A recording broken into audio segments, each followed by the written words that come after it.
சொன்னால் நம்புவீங்களான்னு தெரியல, ஆனால் இது கூட நாகர்கோவில் ஸ்டைல் மீன் குழம்பு தான்.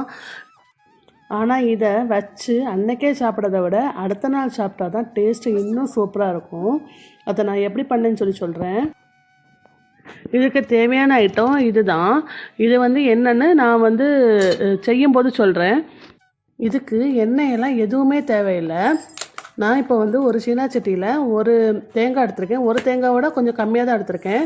அப்புறமா ஒரு 2 டேபிள் ஸ்பூன் கொத்தமல்லி விதையும், அப்புறமா ஒரு 10 நல்ல மிளகாவும், 4-5 வத்தல் மிளகாவும், அப்புறம் ஒரு கைப்பிடி கருவேப்பிலையும், 4 உள்ளி, அப்புறம் ஒரு 2 பூண்டு, இவ்வளவு தான் போட்டிருக்கேன். இதை லோ ஃப்ளேமில் வச்சு நல்லா வறுத்துட்டே இருக்கணும். லோ ஃப்ளேமில் வச்சு வறுத்துக்கோங்க. ஹை ஃப்ளேமில் வச்சு வறுக்கலாம், தப்பில்லை. ஆனால் கரிஞ்சிடும். கரியும் போது உங்களுக்கு அந்த டேஸ்ட் மாறிடும், லைட்டாக கசப்பாக இருக்கும். அதை வேண்டாம் சொல்லி தான் ரொம்ப லோ ஃப்ளேமில் வச்சு வறுத்துருக்கேன். வறுத்துட்டே இருக்கும்போது கடைசியாக இந்த மாதிரி ஒரு ஸ்டேஜ் வரும். அந்த ஸ்டேஜில் நம்ம அடுப்பை ஆஃப் பண்ணிக்கலாம். நான் நேற்று யூடியூப் நேம் மாற்றிருக்கேன்னு சொன்ன அப்புறமா நிறைய பேர் சப்ஸ்கிரைப் பண்ணியிருந்தீங்க. உங்கள் எல்லாருக்குமே ரொம்ப ரொம்ப தேங்க்ஸ். இது ஆன அப்புறமா இதை ஒரு மிக்ஸி ஜாரில் போட்டு லைட்டாக பொடிச்சிட்டு அதுக்கப்புறமா கொஞ்சம் கொஞ்சமாக தண்ணி ஊற்றி நம்ம நல்லா நைஸாக அரைச்செடுக்கணும். இது நான் கேரை மீனுன்னு சொல்லிட்டு அந்த மீன் தான் எடுத்திருக்கேன். சூரை மீன் சொல்லுவாங்களே, அந்த மீன் தான் எடுத்திருக்கேன். அதில் இப்போ அரைச்ச விழுதெல்லாம் போட்டுட்டு அப்புறம் 4-5 ஒரு 10 பல் போல் பூண்டும், அப்புறம் புளியை ஊற வச்சு அந்த புளி தண்ணியை ஊற்றிருக்கேன்.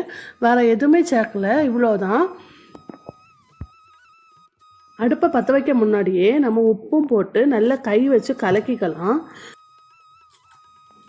இனி நம்ம கலக்கிட்டு உப்பெல்லாம் சரியாக இருக்கான்னு சொல்லி பார்த்துட்டு அதுக்கப்புறமா அடுப்பை பற்ற வச்சு நம்ம இதை வச்சுக்கலாம்.